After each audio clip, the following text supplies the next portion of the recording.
YouTube. What's going on, everybody? Raptor Gaming here, back with another deck profile. So I decided to do an updated branded Blue Eyes deck. Let me know what your guys' take on it is. I think I'm going to go back to like the old kind of spicy way that I was playing it. However, I will admit I've been doing better at locals and tournaments for locals. I haven't really made it to any other tournaments lately. But yeah, I mean, I've consistently pretty much took top 4 twice in a row with this deck. One of the times there was an error, so it's hard to say which place I would have actually taken. But I at least made top 4 and didn't really get to play in top. So it's unfortunate, but it is what it is. Anyways, hopefully you guys enjoy this video. Don't forget to like, comment, subscribe. Let me know, what your thoughts are. I love seeing comments and I love responding to you guys. You guys are awesome. I really appreciate everything. And yeah, so I think without further ado, we'll just get right into it. And like I said, stick around to the end and I'll kind of show you the old way I was playing it. And for the most part, I think I'm going to work on a little bit more like updated, fine-tuned version of the old way, featuring Chaos Max. So stick around for that. Anyways, yeah, we'll just go ahead and get right on into the main deck. And I hope you guys are having a lovely day. And yeah, I mean, what better way to spend it than playing Yu-Gi-Oh with your friends or building decks or whatever you like to do in your spare time. Starting off, we have cut the Blue Eyes engine down significantly, and we might try to bump that back up, obviously, switching back to the Chaos Max engine portion of the deck. But we are playing 1 Blue Eyes White Dragon, 1 Blue Eyes Jet Dragon, and 1 White Stone of Ancients.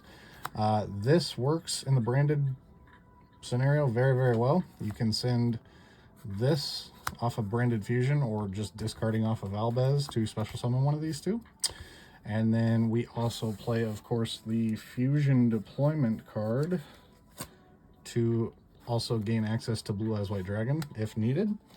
And then Jet Dragon is just the best kind of recursion. In my opinion, it's the most competitive, best Blue Eyes support to date. Being able to protect all of your other card effects, or all of your other cards from being destroyed, and special summoning itself from hand or grave. It's pretty nice. Not to mention the battle bounce a card on the field back effect, so it's pretty nice.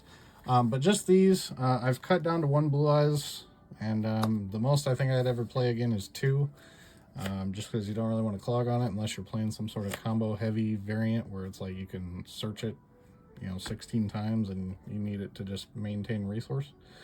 But next we're actually going to go into the Bystial engine here, and we play 2 copies of Lebellion, which I never regret seeing this card. It's kind of a nice little mini starter if you do end up bricking. 2 Druid's Worm, and then of course the 1 Magnamut. Druid's Worm is my favorite Bystial. Actually, you know what? Lebellion and Druid's Worm are kind of a tie. I'm not going to lie. I really like both of these. But then obviously the Magnamut searches any dragon, so you kind of like would be silly not to play it. Kind of wish it was back at least like 2 or 3, but hey, it's a pretty good card, so I'm not going to argue any of it. And obviously we know that we are playing the Bystials. You could up this ratio however you want to do it. If you want to add more, you could add like Soyonair or Baldrake. I didn't want to go too heavy with them because it's kind of a hit or miss on whether or not they do a lot for you, especially with like their quick effect, special summon effect. But they're still really nice, and you can pull them out pretty much, even going first whenever you want, just based on the simple fact that you like to put stuff in your grave. Next, we are playing triple copies of Fallen of Albez. It's pretty nice, but I do feel like, I mean, I don't argue cutting it to 2, but I do feel that you burn through them so fast that you almost need to play 3, but I am really on the fence about going back to 2, honestly. And then triple Blazing Cartesia. This card is just so amazing. Like, even if you open up 2, you could open up all 3. Like, you could open all 3 of these and you still make a fusion, and it's still a quick effect, so it dodges like Imperm and Valor, because you just make it on your opponent's turn, on your next turn, whatever. Like, you just, it's fantastic. It's literally great. So yeah, 3 of those. And then one of the newest cards I've been testing lately and I'm starting to really like is Quim. I've gone back and forth with this card several times, but I ultimately think that I do like her. She's just more of an extender. You know, she kind of needs to go in conjunction with like Cartesia or, you know, other things to that nature. So, but still, nevertheless, pretty nice. She's a monster born for like your Mirror Jade and your Albaz and stuff like that. And then she's obviously a Foolish Burial on summon, so that's kind of nice. I am playing one Aluber, just because I mainly did not want to brick on this little Despia package engine. And just to round it off, I am playing one Branded Opening, which Branded Opening can also hit the Quim. So that's kind of the reasoning behind that. Plus this protects your fusions by banishing it from the graveyard. And, I mean, the greatest part of this card is you don't actually discard to activate it. You just activate it, and then it's like if it goes through, you discard a card. So you don't actually take a loss here unless, you know, your opponent stops it. But with playing Quim, you also have an alternative method of actually making a play rather than just summoning a Luber if you already have the Branded Fusion. So that's kind of another reason for that. Next, I do play Triple Ash Blossom. What can I say? It's probably single-handedly one of the best staples in the game ever made, just because it hits every single deck.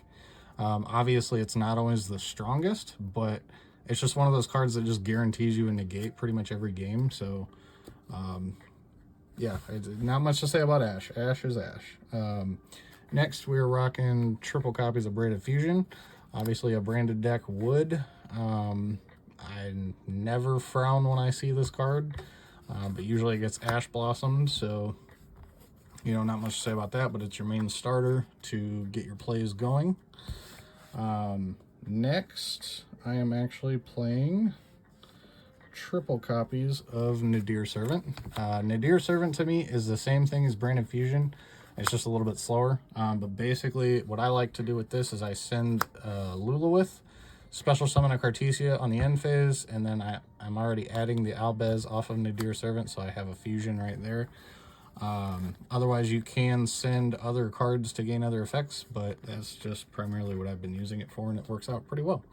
So, next, to kind of keep up the trend here, obviously we talked about it a little bit earlier, but we do have triple copies of Fusion Deployment. There's so many targets you can get in this deck. Oh, by the way, I did forget a monster. My bad, I kind of set him off to the side. I was going to get to him. Dark Magician, you know, make a Dragoon pretty much for free in this deck. So, yeah, play Dark Magician. But yeah, you have so many targets. Speaking of which, you have Dark Magician as a target. You have Cartesia as a target.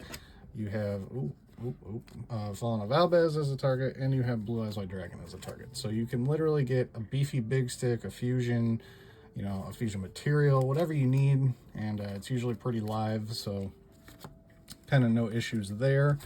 So yeah, and then I've cut this to 2, and I just keep going back to 3. It's just kind of a nice little extender for you. Sometimes it can be a starter, you know, as long as you get the Cartesia, but more often than not, I find it being an extender. So next, we are going to go into kind of my anti-hand trap engine. I am actually playing triple copies of Triple Tactics Thrust and 1 Talent, mainly because I don't usually need to randomly draw 2, but like sometimes it's kind of nice. But obviously this is just a free board breaker off of Thrust, and then Thrust can get you Fusion Deployment, Branded Fusion, pretty much anything that you're missing that you need. If you needed the Nadir Servant as an extender, like, sure, go ahead, you know, that's also an option. And yeah, so you can get a lot of things with this card. So I'm playing the 3-1 ratio, and so far I kind of like it. So so yeah, so that's kind of my ratio for that. And next I am playing 2 Crossout Designator, and we'll actually just follow this up with also playing Infinite Impermanence and my last card of the deck, D-Barrier. Designator hits all of your problematic stuff, which obviously in a branded deck you hate Ash and Imperm pretty much the most, and also D-Barrier, because those are literally 1-card hand traps that everybody has, everybody plays, that stop your main combo plays. So Designator's pretty nice, and then obviously the triple tactics thrust just searches you everything else, so it's kind of nice. So, moving on from that, we are actually on to the extra deck. And side deck is always up to personal preference, whatever you guys play against at your meta or at your events, your locals, whatever. But starting off, we were playing one Chaos Angel. The funny thing is with this card is it has won me 2 games so far. It's pretty crazy. Just being able to, I've went into it with like an Albez and a Bystial level 6. I've went into it with Cartesia and a Bystial, which means it gets the light and the dark effect. And this card pretty much says that it can banish a card. It targets, banishes a card on the field when it's summoned, and then if it's summoned with a light monster, synchro monsters you control are unaffected by monsters, activated effects, and dark monster, or if it's used by dark, synchro by dark, with a dark, monsters you control cannot be destroyed by battle. So this thing is pretty crazy, being a significant synchro boss monster. Next, I am playing one Baron de Fleur. It has yet to come up, but I mean, you know, it's there. It's kind of nice. I've come close to making this a couple times. It's just the 1 or 2 times I was kind of close to making it, the game state wasn't really right for it to hit the field. So it was just kind of one of those things that I was like already fighting a losing battle. But I feel like it's, you know, a solid 10-star synchro, especially if you're going first. You'd want to make that over the Chaos Angel. So we'll see what happens there. This empty sleeve, because I forgot I don't have this card, it's on the way, is a Final Sigma, and I will put a kind of copy of him on the screen, but he's really nice. You make it with a level 8 in Cartesia, obviously, or Quem. Can't forget Quem. Quem is a level 4 tuner.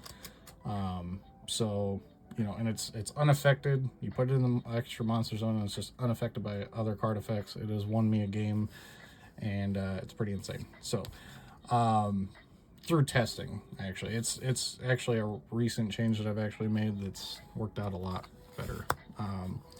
Lulawith, obviously, you send it off, and Nadir Sir is your main. I would say like 80% of the time that's what you're doing with this card. The other 20%, obviously, it can come off or come out off of like Grange's effect. Obviously, when this is summoned, you can send a light or dark monster from your deck or extra deck to the grave, and then you can banish this card from field or grave to special summon a Despia monster from your extra deck, or Dogmanica monster from your deck. But with that being said, that's kind of the idea behind that. We also have the Albalinitis for the Nadir for the Mirror Jade. Might as well go into Mirror Jade here too. So obviously this is a nice Mirror Jade send target to banish a card. And then just having the ability to have a built-in Raigeki at the end of the turn if it does get destroyed or leave the field is pretty insane. So yeah, not much to say there. Only one. I've always wanted to play 2, but like it for me, I've never ever wanted to play or needed a second one. So I think just one is fine. Red Eyes Dark Dragoon, obviously, for the Dark Magician play. We're playing one Blue Eyes Tyrant Dragon, which, by the way, I'm so happy this is secret rare. Little side note, finally came secret rare. But obviously the fusion deployment is the target for this, but then also this is really good against Labyrinth, just being unaffected by traps, being able to attack everything. It's 3,400. It can reset your Imperm, your D-Barrier. I do side deck evenly matched, so you know, that's another like side deck card that it can kind of pick back up and get for you. And then just kind of the other like main fusion cards for like the Albez stuff. Albion the Sanctifier Dragon. This thing is amazing. This can't be targeted. Special summons from grave. I mean, obviously the targets can move. It can get negated, but it's still a 3k non-targetable beat stick. Does have the revival effect, but good luck pulling that off. You know, it's just so like it's not that great. It could have been better. But its primary effect to special summon out of the grave and not being able to be targeted, that's pretty good. Pretty good on its own. Quarterus, just because this is the main target I was pulling off of with Grange. And to be honest, Quarterus I've come to really love, just because, you know, sometimes attack is all the opponent needs to get around your stuff. And if you can just say, oh, 0 attack, like, that's enough sometimes. So, 1 Quarterus, 1 Titaniclad. Titaniclad is one of those cards that it seems to come up when I have nothing else, and it just works so well. Like, being able to make like a 30, on average, he would end up being like 3,600, 3,700 attack, and just unaffected by special summon monsters from the extra deck for the turn. Really, really nice, really solid. 1 Albion, the branded dragon. Obviously, it's really good for sending like your Blue Eyes engine to get that going, or you know, just in general, for all around. Because like even if like you go into this and they imperm this, like, okay, well, if they send it to the grave, which is more than likely going to happen in most cases, I'll say, you'll still get the search at the end phase for a branded spell or trap. And so that's obviously going to add you like branded fusion, or even branded opening, and you can just further your plays from there. So it's kind of like you eat the imperm or you eat the effect veiler or whatever they're doing. So that's kind of nice for that. I will say it's probably, I don't know, it's not like super amazing, but like I feel like it still has a very vital part of the deck being at 1. And then obviously if it gets sent to the grave by even like Mirror Jade, you can still get the recursion as well. So Lubellion, this card, gotta play it. It dodges the Bystials, it dodges the Called by the Grave, you know, when you try to make your fusion, the DD Crow, because it confused from the Banish Zone. So the only thing it really doesn't dodge is imperm or like effect veiler. But there again, that's kind of why you're playing like crossouts and triple tactics. And I might even start main decking 1 effect veiler. You know, that's always an option too, just to hit it with the crossout, and you know, who doesn't like monster effect negation? So, and then for the last fusion, I am playing Masquerade. This hasn't come up yet, but it's really just my win to time condition. I feel like in this day and age, you kind of have to have one of those, you know, because it never really feels good to get sacked by like a, you know, a slow player, or, you know, maybe you just don't understand what you're going against, so you have to read everything and you end up going to time. Like, so yeah, I just wanted to really have a solution for the time issue, which it's not a huge issue. Like, if you find something else that you want to play, like, definitely cut this card. But I do feel like pretty much everything else is like super vital, really, the way that the deck operates. So other than that, I really wouldn't make any other changes. If you do want to make changes, you know, if there's some other like crazy fusion or something, you could play around with taking out any of the synchros, you know, any of those, because like obviously your main goal is to fuse, but like if you are under D barrier, I just kind of wanted to have like an extra like way out, because there's only actually like 7, not even 7, I think it's like 6, like 5 to 6 cards total. Here, let's see, 3, 6, okay, yeah, 6 and then 7. So there's only 7 cards really that lock you into fusion in the entire deck.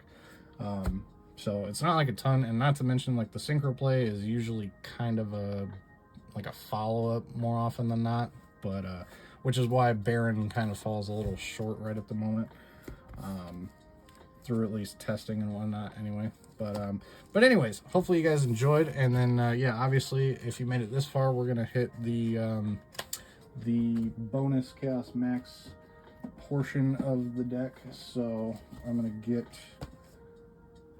let's see here, let's grab that. So the Chaos Max engine, which, you know, another positive of this is the simple fact that you can play it really small and it still works like a small engine, and it still works really, really well. But yeah, so basically here is your Chaos Max engine, which is, you know, 1 Chaos Form, 1 Dragon Shrine, 1 Chaos Max. And the idea behind it, like I said, I'm probably going to shift more towards this build and really focus on it and try to zero in on, you know, the best build for this, because I mean, I really like Chaos Max. I do. I enjoy Chaos Max. I've always wanted a good deck with Chaos Max, but it's so hard, obviously, because the ritual just feels kind of not the greatest. Anyway, so you would essentially, you would cut the. Here's what you would. Oh, I'm sorry. I also forgot another card, but I'll kind of say what it is here. So, so you would actually cut these cards. This is how I was playing it before. I would cut the Aluber. I would cut a Lubellion down to 1. The opening, the Quim. I would cut these for these, and then Blue Eyes Abyss Dragon, which I actually do have it right here, so we don't have to, play, what's that card? So yeah, so this is like the essential engine in the swap. So essentially the idea is you could search this card with triple tactics, right? Or just draw into it. Or, if you have a way to see like fusion deployment with branded fusion, you can branded fusion effect sending the, the white stone to get the special summon at the end phase, and then you can, you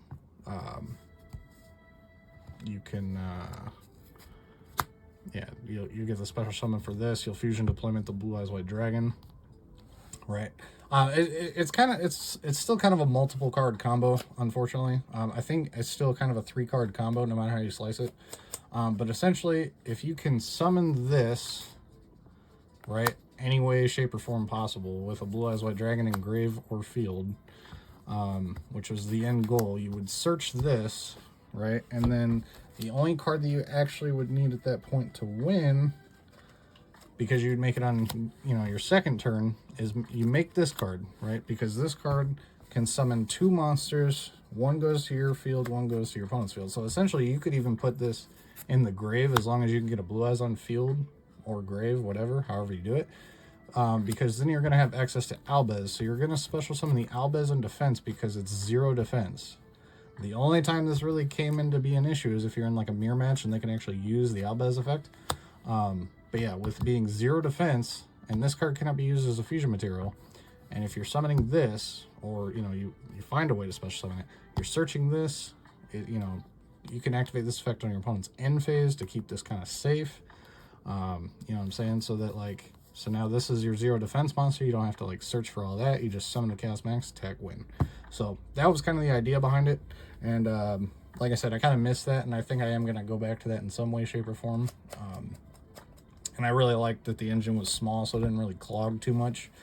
But I will say it felt just a little shy. And of course, I was actually playing this engine before I got like the triple tactics thrust, and I didn't really give that a shot. So it's a little unfair for me to totally judge, but I will say the initial problem was I couldn't get to this all the time effectively or smoothly. It's not that I couldn't get to it, it's that I would get to it and then I'd be like, cool, this is all I have. Like if I get stopped, it's just over, pick it up pretty much. So anyways, I hope you guys enjoyed. Like I said, let me know your thoughts. Look out for a future deck profile, obviously with Chaos Max. We're gonna try to spice that up a little bit. And yeah, if you have any other suggestions, anything you want to see by any chance, I can work on it. I can try to show you guys, anything. If you got any questions, whatever. Anyways, I hope you guys enjoy the rest of your day, and I'll catch you guys later. Peace.